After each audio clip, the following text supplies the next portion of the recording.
On February 12th, Piscataway High School began its Jersey Mike's fundraiser at the new location on Centennial. This will last until February 16th, with all Piscataway students receiving a free sub or a $2 donation to the high school. Also yesterday, February 12th, the Piscataway Chefs Club started with their interest meeting, a cooking club hosted by the food and nutrition teacher. In addition, tomorrow is a visual and performing arts trip to the Piscataway Middle Schools with the goal of promoting interest in the PHS VPA department, Visual Performing Arts, including performances from the string quartet, the brass quintet, as well as groups from drama club. Finally, last month on January 24th, Piscataway Gives Back hosted a Chinese New Year celebration, with all proceeds being donated to Blue Sheep, a disabled artisan shop in Sichuan, China. There were about 200 people who attended, with performances from the ICCA Club and the North Jersey-based Harambee Chamber Orchestra. In honor of Black History Month, members of the Principal Student Council recognize the excellence and impacts among the many powerful and progressive Black figures and leaders throughout history on the morning announcements every day for February. Additionally, the National English Honor Society participated in MLK School's Day of Service on January 20th. At their table, they had bookmarks people at the event could color that also promoted Pee-wee Reeves, which is only equally.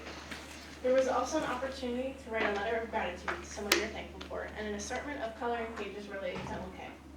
On March 5th, the Honor Society will be touring all 3 elementary and 2 intermediate schools for Read Across America in honor of Dr. Seuss's birthday.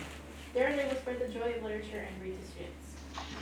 Finally, the PHS Drama Club will present its 2020 musical, 9 to 5, on March 5th, 6th, and 7th at 7 p.m. in the PAC.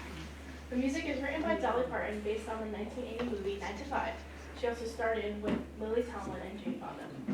The musical surrounds itself around 3 women in the workplace named Violet, Dorothy, and Judy, and explores their journey in overthrowing their misogynistic boss, Mr. Hart.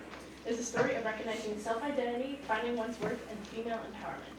Come support the drama club and be simply Judy. You can buy tickets at phs.booktix.com. When's the date? On March 5th, 6th, and 7th. It's the first weekend. Okay. Thank you so much. You're welcome.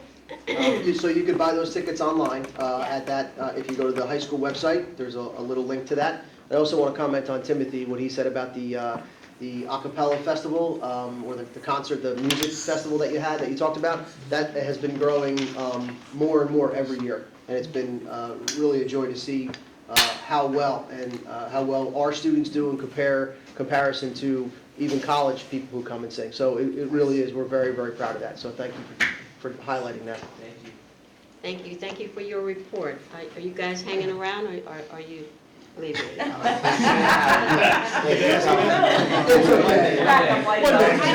One day. Okay. It's All right. Thank you so much. Thank you. Have a good night. Thank you. Thank you. Nice place. For our President's Report, February 2020. In celebration of Black History Month, Piscataway Schools highlighted the breadth of achievements of African Americans who made a positive impact through the arts, science, politics, and civil rights. Students in every grade level participated. Every school highlighted the month with inspiring quotes on our new marquee. And Colleen, I thank Colleen so much for her work in getting so much of that done through our CCR. I appreciate that. Thank you, Colleen. Children's Corner Preschool students attended an assembly featuring the Faces of Black History Tour, sponsored by McDonald's, celebrating many well-known African-American figures in the arts, sports, science, and literature through song, dance, and poetry. Each class also selected a historical figure to research and create a display of facts and artifacts to share in the hallways. Our younger elementary students discussed the importance of equality and being fair, read picture book biographies of famous African Americans, and focused on famous quotes and their meanings. They also watched videos, including taking a virtual field trip to the Martin Luther King Monument. Older elementary students researched and wrote reports and speeches on famous African Americans. They listened to jazz, watched video clips of Martin Luther King's I Have a Dream speech, and studied the Greensboro sit-in. Teachers in content areas that are highlighted each week will present information on African American contributions in that field. Middle school students listened to additional information about African American achievements during morning announcements, studied the Civil Rights era, and read novels that highlight African American main characters and authors. Students research a famous subject of their choice and discuss stereotypes, racism, and discrimination. At Piscataway High School, students begin each day with a student-read announcement about an inspiring African American. Students throughout grade levels will research well-known and lesser-known African Americans who impacted American history. Individual classes will focus on civil rights, the Harlem Renaissance, slavery, justice, the racial wealth gap, the New York Times 1619 Project, voting rights, the Tuskegee Airmen, segregation in the armed forces, and more. 2 assemblies are planned. Meet Brown Mill Clothing Company, an upcycling clothing company completely owned and operated by Piscataway High School alumni. Company founders showcase the origins of their entrepreneurial spirit and elaborate on the influence of their African American heritage on their academic business success. Filmmaker Byron Hurt presents segments of his documentaries on issues of race, health, and social justice. His most recent work is Hazing, a documentary film that explores why the controversial practice of hazing continues to be widely seen as a meaningful and legitimate rite of passage, despite mounting lawsuits, fraternity, sorority, chapter suspensions, increased media coverage, and serious injuries, arrests, and tragic deaths. A few additional special highlights. Grandview students will take their studies one step further, creating a living wax museum where they will share speeches and their recorded information with visitors. Arbor students in Zakiah Riddick's class will welcome Piscataway class of 2014 graduate Kaisima Burns, a PhD candidate at Rutgers with an African American history major, U.S. history minor, to speak with students and answer questions. At Shore, you'll see an exhibit honoring African American men and women, including a huge display of the Edmund Pettus Bridge. Included is a scan code reader that allows students to use their iPads to scan and connect to actual footage of the Civil Rights March across the bridge. At Quibbletown, members of the Omega Phi Psi presented to students about the history of their fraternity and the National Pan-Hellenic Council and important African American figures in American history. Wow. We're busy. That's good. So I particularly like how they're infusing technology into the scan reading thing at Shore I saw today because I was over there. It was great, really incredible. And I want to just thank all our teachers for participating and providing so much information and to the students and allowing the students to look further in depth about African American history. So I do appreciate that, and I would like you to let the teachers know. I will, thank you. Thank you. So for the superintendent's report, I want to start with the bleachers at the high school. First, I want to thank David Olivero and his people.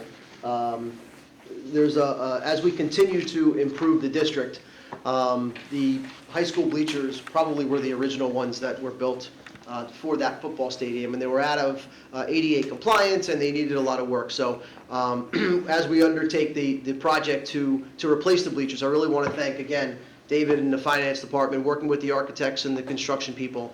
I also want to thank the high school staff for the concessions and the flexibility that they have, and also the public. I know a lot of members of the public use the track to walk and exercise, and the football and soccer field just to go and play. We appreciate that flexibility for it being closed down now for a while, and the results are going to be well worth the wait. So we appreciate the flexibility and want to thank you for that.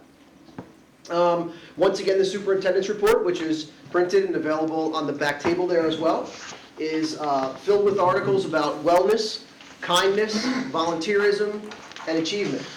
Some spotlights from the report are on the National English Honor Society volunteering at the Martin Luther King Day of Service over at MLK Intermediate School. I attended that event, and it was fantastic. There was over 250 people there, giving up time on what would seemingly be just a day off to go and serve in any capacity they can, whether it be for 10 minutes or 4 hours. But we had multiple high school groups come and work with the intermediate kids, and we really want to thank them for all of that.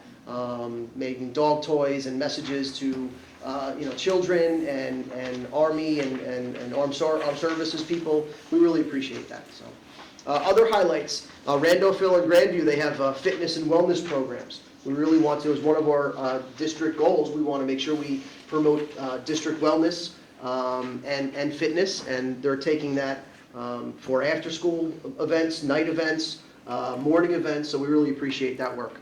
There's also a high school athlete winning a soccer award, and a junior ROTC student winning a flight scholarship. So if you get a chance, if you want to read through that, that's great. Continue to do great things. So also today I spent some time over at Shore, and they had a career day. They had over 40 members of the adult world who don't work in schools, aside from me, come and do a presentation to their kids, to all grades. I happened to do a presentation for 8th graders, and it was great. The questions they asked, understanding what's in their mind as 8th graders going into high school. But I want to thank the staff there who organized that. Again, every student had an opportunity to see and speak to somebody outside of the school district and ask them questions about their career. So our spotlight this month is on the safety and security team. These are available on the back table as well. We have a safety and security team in every, a team member, at least one in every school. And we have about 11 or 12, actually 13 over at the high school. And we really want to thank them for not only meeting their job description of, making sure the visitors are safe and the doors are locked, but becoming fabrics of the community there. If you read through the verbiage on the page there, the text, many of them feel like, mothers and fathers over there, fabrics of everything that they do. They know the kids by name. They really want to get connected with the kids. So it goes far beyond just, fulfilling their job description of keeping the doors locked and entering visitors into the building. This is exactly what we'd hoped to do this. And I want to thank Director Scott Cartmel, along with Ms. Pongratz, for their hiring. Because they hire extremely well and look for that characteristic that we really can't put on paper. But we really thank them, and we want to just spotlight those two teams. And the the security officers over at the high school have been there for a while, and they continue to do a wonderful job along with the safety officers. So we really want to thank them. And I want to thank you personally, the board, for supporting the addition of the safety officers and the programs that we run for safety, because you know that it's at our utmost concern.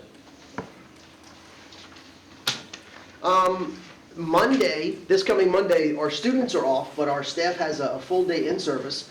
And I really want to thank Dr. Baskerville and his C&I team. They put together a massive schedule where teachers had an opportunity to choose educational sessions they want, taught mainly by other teachers.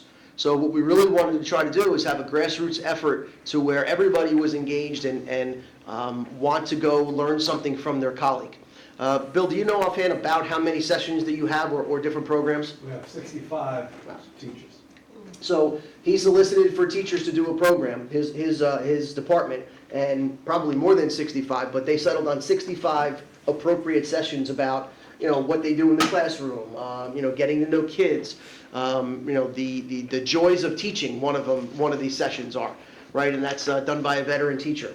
So we really are looking forward to Monday and how that's going to run, and everybody getting all of the value they can from that day. So thank you again to you and your department. Please let them know.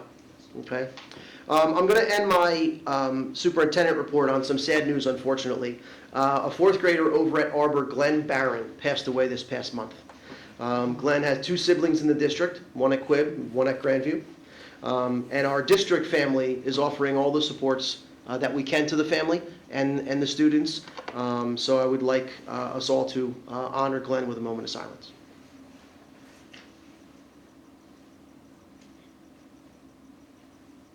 Thank you.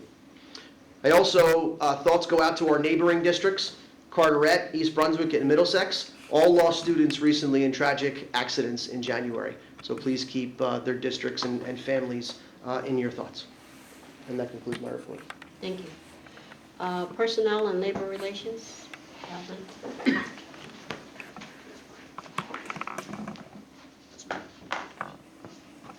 Excuse me. Be it resolved that the following motions identify items A through B be approved as presented. Second. A and C. A through C? Okay, I was told B. All right. Thanks. So second. Yeah. Okay, read it over. Be it resolved that the following motions identify items A through C be approved as presented. Second. Is there any discussion? No discussion. No discussion. So C, there's no Oh, discussion. seeing that there's no discussion, can I have a motion? Take the roll. Dr. Connors? Yes. Mr. Fields? Yes. Mr. Johnson? Yes. Mrs. Lane? Yes. Mr. Laughlin? Yes. Ms. Smith? Yes. Mr. Patel? Yes. Mrs. Hobson? Yes. The motion's carried. Committee reports?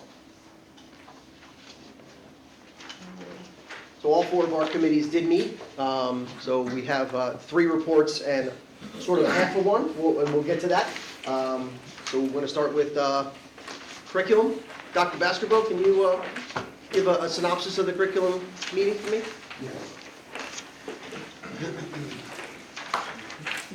Good evening, everyone.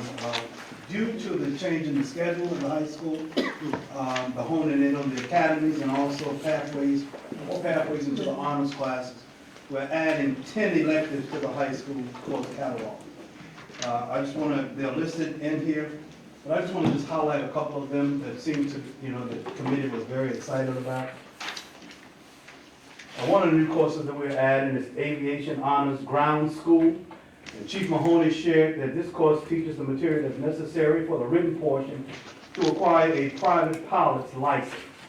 So those who complete the course is solely for the junior ROTC cadets.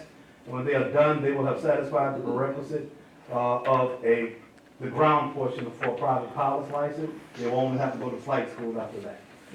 Another one is personal finance for cadets.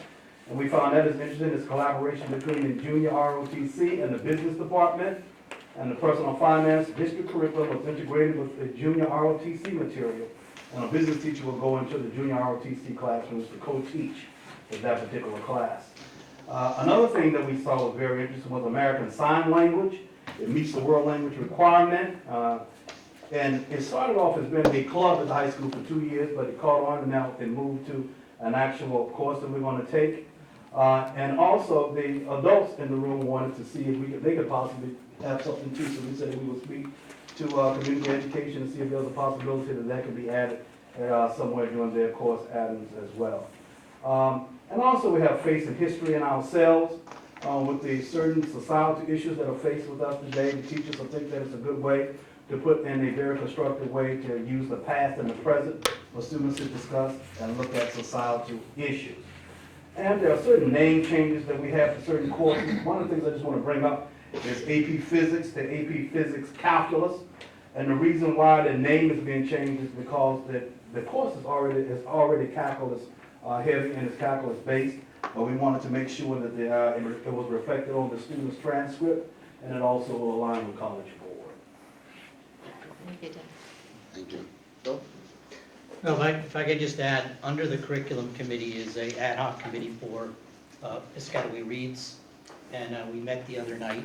And Piscataway Reads started a little over a decade ago as a book club, K through 3rd grade, 4th and 5th, and so on.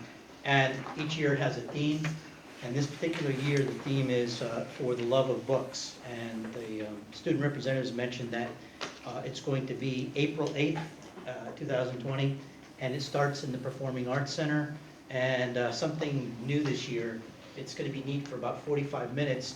Students are actually going to make their own little films about their loves of books on blogs, and they hired a company called Story Pirates. And so for the first 45 minutes in the pack, you're going to see little vignettes of kids talking about the books and students about the books.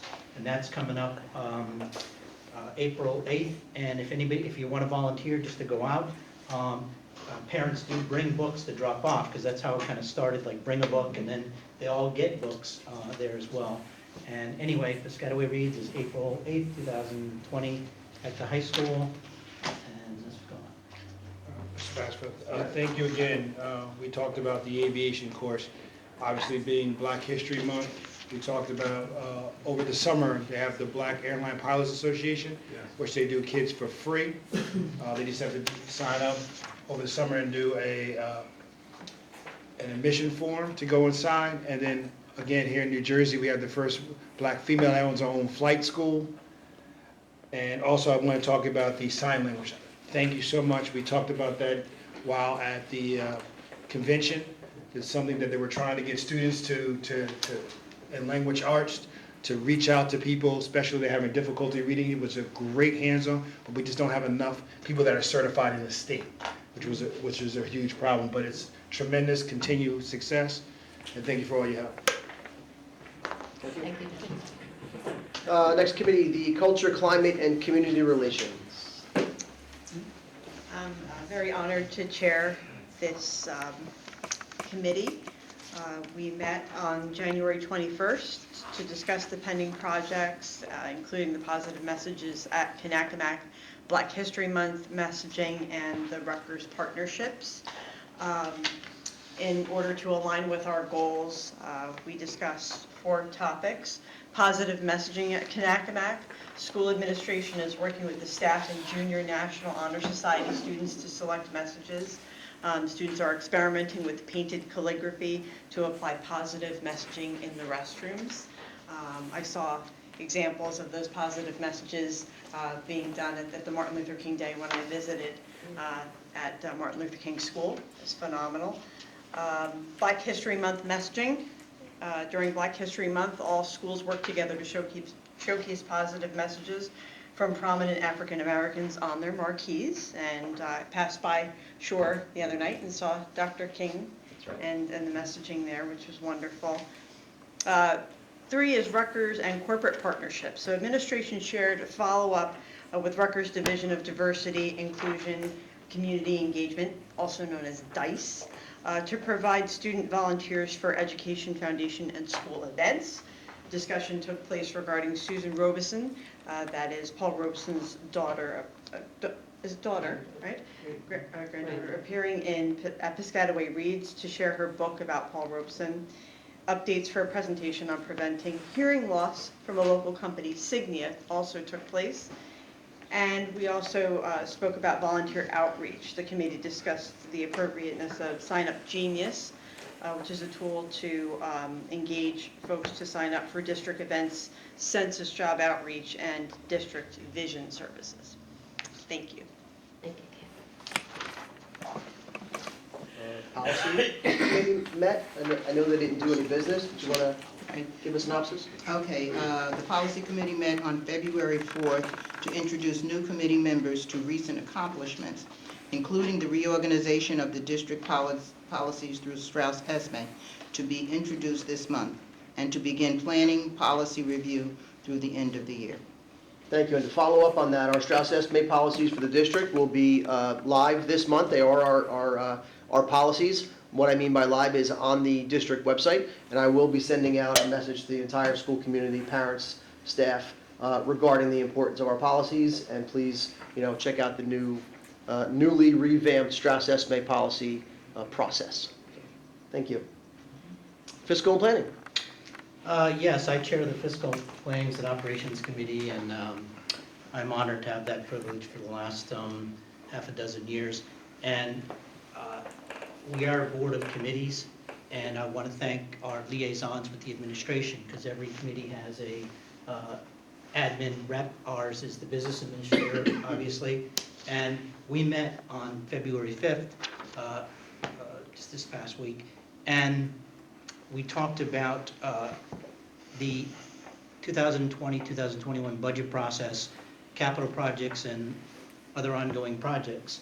And this is a great time of the year. Turn on your TV set when the governor gives his address, because that's when he announces what's going on. And we find out at the end of this month how much our district will get in state aid. State aid has been an issue in Piscataway for many, many years, and we have been underfunded by the School Funding Reform Act. And then there was some latest legislation that is giving us increasing dollars to catch us up to where we should be. And so we will, in the last couple of years, we've actually got some increases, and we're hoping to stay on that to get us to full funding. It's a $33 billion, it's like $35 billion state budget. 1/3 of that goes out to the public schools, almost $12 billion. And so let's hope that we just keep receiving our fair share. But at this particular time, David and his team and with the superintendent goes out to the schools to find out what the requests are for the kinds of things that we'll need to put into the budget, and that's happening. After that happens, the process will be, I believe it'll be in the March meeting, David, that the superintendent and the administrator will give us a preliminary budget presentation as to what they think the revenues will be, which I was talking about. The other part besides the state aid is the tax levy, what the revenues will be, and then the projected expenses, so to find out where we'll be in terms of that.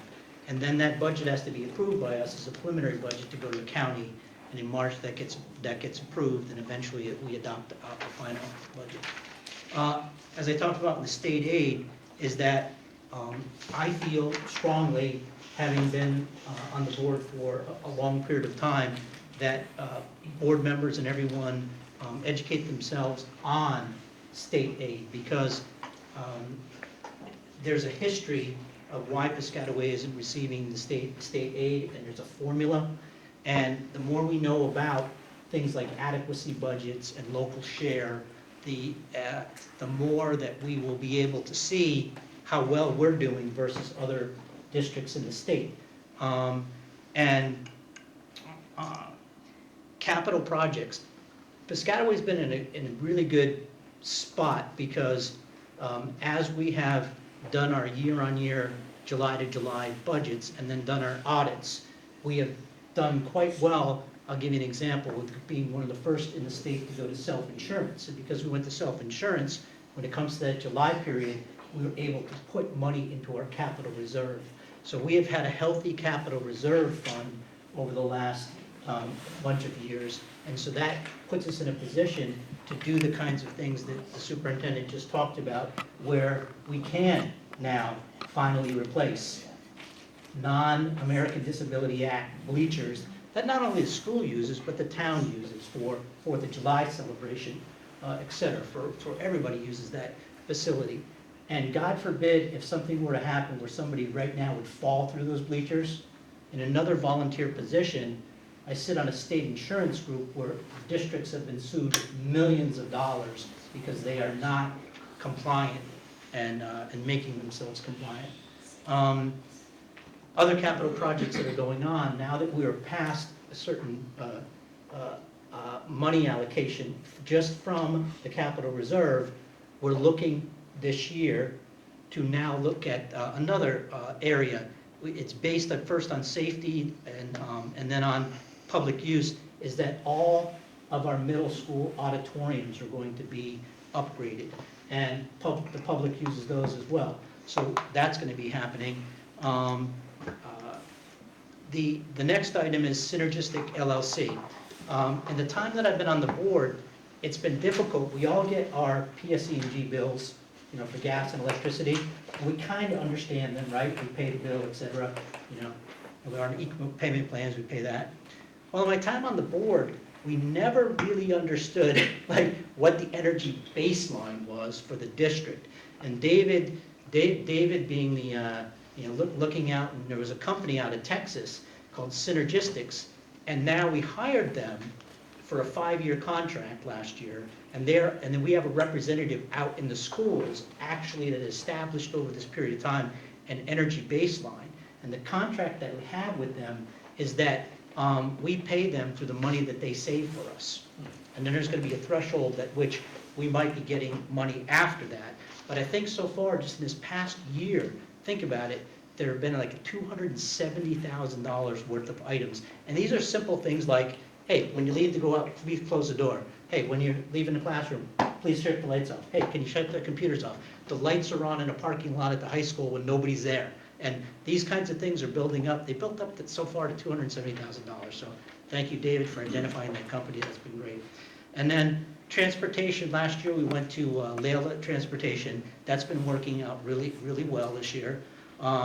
We've literally had very, very, very few people calling in terms of complaints, in terms of routes. Food services, the state of New Jersey really kind of forced our hand here to go to what's called a fixed cost model with like Sodexo, because there's less types of things, audits that you have to do, et cetera. Anyway, the thing is that we're with Sodexo, and we're evaluating again if we're going to go with Sodexo as the food service for next year. We have now, I talked about the self-insurance, is that we have no particular data to correlate one thing with the other, but it kind of says, common sense tells us that everybody should take care of themselves, physically, spiritually, etc. We have a district-wide wellness committee that, remember, the better you feel, the less days you're going to take off from work, etc. So that's what we have, a wellness committee. And the last thing is that the business office, now that we've reached an end of time on our capital projects, is that they're going out and looking at other capital projects that we haven't been able to do.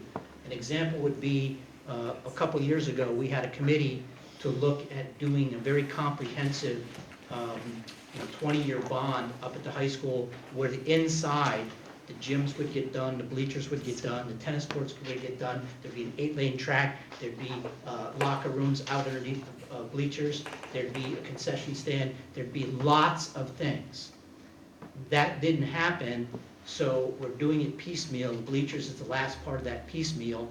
So it behooves us to go back, look at our capital project, how much we have, and see what other projects we can pick up that we haven't done based on safety first and public use. And that's what that 5-year capital project is about. And that's what the Fiscal Planning and Operations Committee thinks about, does, under the guidance with the business administrator and superintendent. Our next meeting is March 4th, and thank you for your time. Thank you, Tom. Madam President, real fast in regards to this. I know we're getting ready to set up for the budget for the 2021 budget. We've always talked here about a board. Can we look into, before that March 20th date, when subscription busing? I think it came up here before that we were talking about parents with multiple children. Can we just look into the either discounted cost for them, or maybe one-time cost? That was something that did come up, and we got to get ready to do the preliminary budget. Maybe the planning and operations, or David, I want to put more on your plate, Mr. Hernandez, just look into what that costs. I don't know how many people are affected by it. Is that something that we looked into before? We have a discount. The second child does receive a discount currently, but we can assess it further if you like, but. Okay, we don't need a motion for that, right? No. No, okay, No. you'll assess it. We can discuss it in committee in March. Yeah, we'll put it as an agenda Yeah, item. okay, I don't want it to be anything Right. that's. No, not- Madam President, what I would suggest is that we just take it back to committee and take another look at it. But, Okay. but, David, you'll do that, right? Yep. but Ralph, I mean, the cost has not gone up, and these are children that live less than 2.5 miles that choose to get the subscription busing, and and we'll tell you more about it when we Okay, get back to we- committee. All right, and David will, he'll follow up with that. Yep. Thank you, thank you, Ralph, thank you. Approval of minutes? Be it resolved that the following minutes be approved as submitted. Reorganization meeting, January 2nd, 2020. Executive session, January 2nd, 2020. Do I have a second? Second.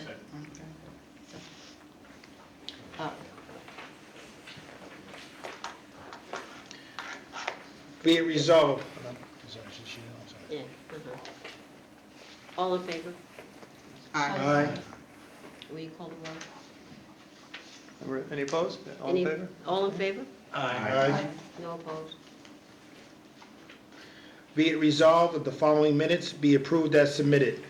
Business meeting, January 9th, 2020. Executive session, January 9th, 2020. Second. All in favor? Aye. No opposed?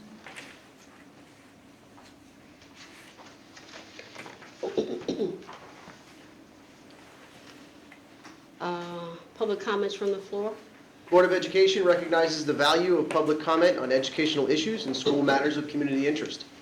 In support of this position, the new law establishes a period of public comment at every board meeting. Individuals wishing to speak must state their name and address. Comments are limited to 3 minutes duration, but an individual may speak a second time after all others who wish to speak on the topic have been heard. The board may require that individuals register to speak prior to the beginning of the meeting. Participants may submit written material to support their position. All statements and/or questions shall be directed to the presiding officer, and no participant may address or question board members individually. All speakers are requested to express themselves in a civil manner with due respect for the dignity and privacy rights of others whose legal rights may be affected. Please note, while it's not the board's intentions to stifle comments on matters of legitimate concern to the school community, the public should be aware that if their statements violate the rights of others under the law governing defamation or invasion of privacy, they may face personal liability to the injured party. If speakers are uncertain of their legal ramifications of their concerns, the board urges them to seek guidance beforehand from their own legal advisor.